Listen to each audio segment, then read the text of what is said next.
Right, so, little update. I got the air and the power run for the guy who's going to start building tomorrow. I got the materials delivered.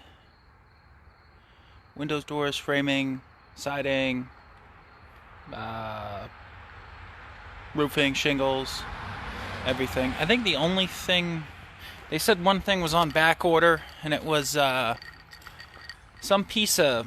I don't know if it was a piece of J-channel or trim or something, or a roll of siding trim or something. But yeah, they said they'd get it to me before the trusses. So that's the only other thing we're waiting on is the trusses. Those are coming on the 24th. Between the 23rd and the 25th. So, but it's got... I mean, the package came with pretty much everything. So, door, windows, wood, OSB, siding. It even came with the garage door openers, which I was surprised. So, it's got a whole bunch of stuff in there for roofing material. The shingles are just regular 3-tab shingles. They're nothing special, but, you know, they say 25-year or whatever, so in 10 years when the 3-tab shingles wear out, I'll probably just shit can them and then do a new metal roof on both of these and the actual house. So, that'll be a good excuse, anyways, to do a metal roof. So, that should be everything, including the siding for both buildings and the garage doors for both buildings in that pile. And then this pile is everything for this building. So, like I said, the only thing we're waiting on is the trusses. Did a little bit more groundwork here. Used the box blade, and I started to... This area right here, where the gravel's redder, I've been trying to drag that down and put it over here because that spot was lower, and then some of it's gone into here too as well. This is higher than the actual floor of the garage, so I need to work on getting that dropped down quite a bit. The box blade has been making a huge difference. The thing is a game changer. It's if you think you can do just as much with a bucket, well, you can do just as much with a bucket, but the bucket needs to be on a bigger machine. Like, that box blade does 10 times the work that the bucket does on the same machine. So, but you can see it's kind of... I'm almost there, I think. I'm really close. It's hard to... Yeah. I don't have a laser level. I might invest in one of those or borrow my buddy's. But, yeah, I'm almost there to where I want to be. Plus, I want to bring in... I might go quite a bit lower. Like 2 or 3 inches. Or maybe an inch or 2. Somewhat. That way I can bring in some nice 3/4 inch gravel and cover this whole thing. I also pushed some of this back here to kind of give the builder a little more room. Originally we were out to right about here where that was. So he didn't really have a lot of room for his Mad Max looking contraption for building houses, I guess. I mean, this thing's massive. I didn't want to park my tractor next to it because it makes my tractor look like a fucking Power Wheels. But, yeah. So, I kind of opened this up right here to give him some room. Yes, that's a tire. He might need a little more room. My end game, I guess, was to leave the birch and then that hardwood right there, and then take all the small stuff in between there out, and then, but I might wind up taking this birch because I'll gain another 2 feet if I take that birch and that little 3 or 4 clumps of trees right there. I'll gain so much more, because what I want to do is eventually I'll dig all this out and this whole area will be gravel. And then it'll be a spot people can come in from the road and they'll be able to pull off to the side and park right here. They'll be able to come in, they'll pull in the driveway, and then they'll be able to pull in straight going that hang on. They'll be able to come in this way and then pull in facing that way. And then I'll be able to have like probably 3 or 4 vehicles parked here at least for customers. That way they're not, people aren't like blocking other people in. You know what I mean? Because that's, I mean, I've seen, it sucks when you don't have a lot of space, and I have the space. I just need to make it usable. That's all. So this will be good. They'll be able to pull in, and then people won't be worried about being trapped or stuck. You know, if one guy wants to leave, and then I have 3 or 4 other customers that I'm trying to make a sale on, and one of them is like, oh, well, you know, I'm blocking him in, so I'll just head out. You know what I mean?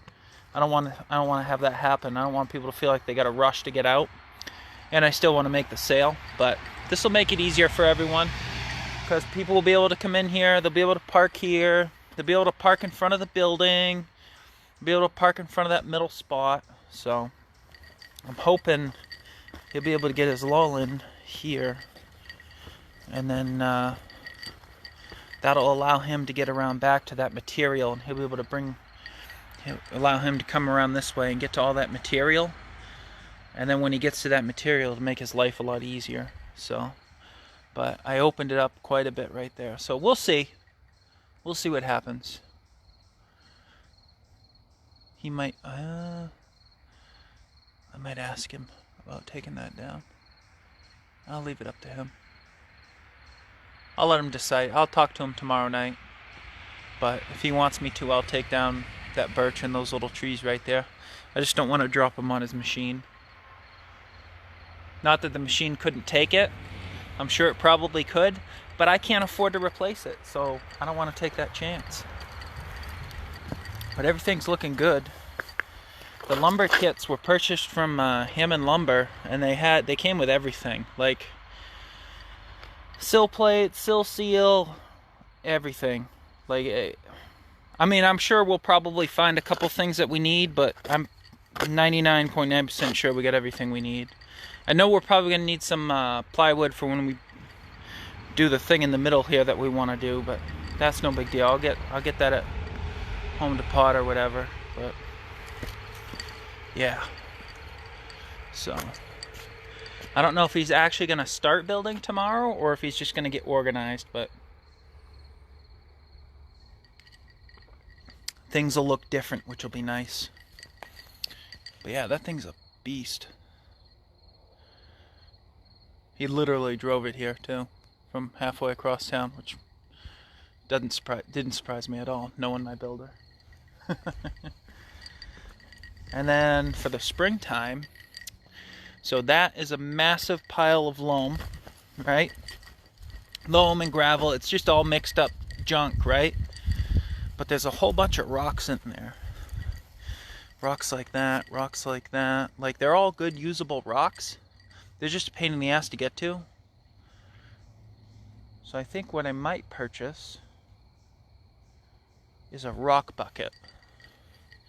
Now, John Deere and Frontier don't make one for the 1025R, but I did Google it, and there is a company making one for the 1025R. So now what a rock bucket does is it's like a bucket, but it's got slots in it. It's on like, it's like flat bar that's welded on its side. So the flat bar, kind of give you a little example.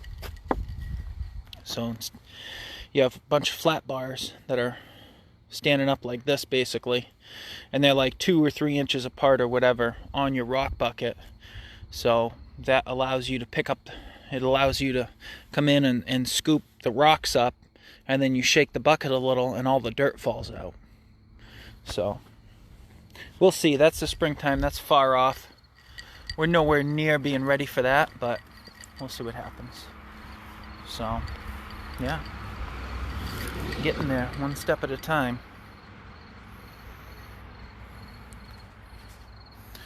I still have 2 30 cal silencers available to the tune of $200 each. That's right, $200 each, plus a $200 tax stamp. So if you want a 30 cal silencer, you could get one for $400 plus sales tax, and a background check and a wait. You know, standard NFA process. You know, wait time's up around 300 days. Yeah, it is what it is. I also have stripped lower receivers I have the Aero Precision M4 E1s and the M5 lower receivers. I still have a bunch of AR-15 parts, buffer tube, buffer, spring, end plate assemblies, M4 E1 lower parts kits. I have bolt carrier groups, Aero Precision. What else do I have? I got a trigger, an Aero Precision, just a standard mil-spec trigger. It's like $30. It's good. If you just need a trigger to throw in something, you know, to get your build along the way, you ain't decided if you want to spend, you know, 200 some odd dollars on a Geissele, or, you know, if you just need a generic trigger to throw in something to get your build done, it's a good trigger for that. Plus, it's even if you are planning on buying like a Geissele trigger or something like that, honestly, it doesn't hurt to have a generic trigger sitting around, because you might buy a rifle or get a rifle from a buddy where you use like a really junk low quality trigger, and then you got an arrow trigger, something that you know it's gonna work. It's not amazing, but hey, you can rely on it a little better. What else do I have for stuff? I got charging handles, just generic AR-15 charging handles, and I still have PMags for $11 each. So if anyone wants PMags, I got those. Those are that is a tax-free item, because I already paid sales tax when I bought those, because I was able to purchase them for cheaper than I could through any distributors. I had to buy it as a consumer. So, but I'll pass those savings along to you guys. So I hope everyone enjoyed their holiday weekend. Hope everyone got to spend some time with their families. I am looking forward to the grand opening. We're going to be in this building right here. I do got to get a sign though at some point. So I want to get a sign for on the front of the building, like right here over the door, and then I want to get a sign to put out at the road, kind of in the front yard. I'll have a sign right there. So, but yeah, if anyone knows a sign person, go ahead and shoot me a message and let me know. I'd be interested in talking to a sign person. Yeah, that's all I got. If anyone needs anything, shoot me a message. Hope everyone enjoyed their weekend. Stay safe. Stay out of trouble. Yeah. And remember, when you go to work tomorrow, as most everyone is going to go to work, yeah, you had a 3-day weekend and everything. I know how people are after the 3-day weekend, right? I tend to notice it with some of the younger people. Nothing against younger people. I notice it with some of the older people too, but they use it as an excuse to like be slower on their 4-day work week. Like your 4-day work week, that's like a present, right? Because you get your 4 days. But yeah, like don't use the holiday weekend as an excuse to be slow when you go back to work tomorrow. Case in point, you know, the guy that's actually going to be building this for me was out today, busting his ass all day working on shit, right? So that's because he wants to be successful, and that's what you got to do to be successful. But yeah, if anyone is ever thinking of getting a side hustle going, something where they can make money on the side or whatever, go for it, man. You don't know what's going to happen. I got a nice stable job. I got good pay, good benefits, good everything. But, you know, that job could disappear tomorrow. You never know. I could come to work and they could be like, oh, yeah, we're good. You're all done. Not that that's very likely, but that's more likely to happen to anyone, right? So, Don't put all your eggs in one basket.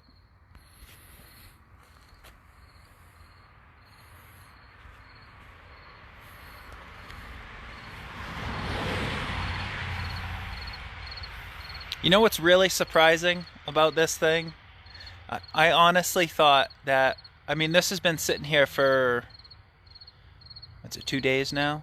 I honestly thought that by now the basket would be on the ground from the hydraulics sagging, but I don't even think it's moved. Like, I would have thought by now, just from the weight of that thing, that it would have pushed that cylinder down a little bit. You know, you get a little hydraulic bleed down, leak by or whatever. I mean, my tractor does it. Not that my tractor is anything near to the size of this thing, but I thought for sure that it would have sagged a little bit by now. I don't even think it has. I think it's set in the same exact spot. So, but the builder will know. He'll check it tomorrow, I bet. Anyways, I got other shit to do, so you guys take it easy. Have a good night.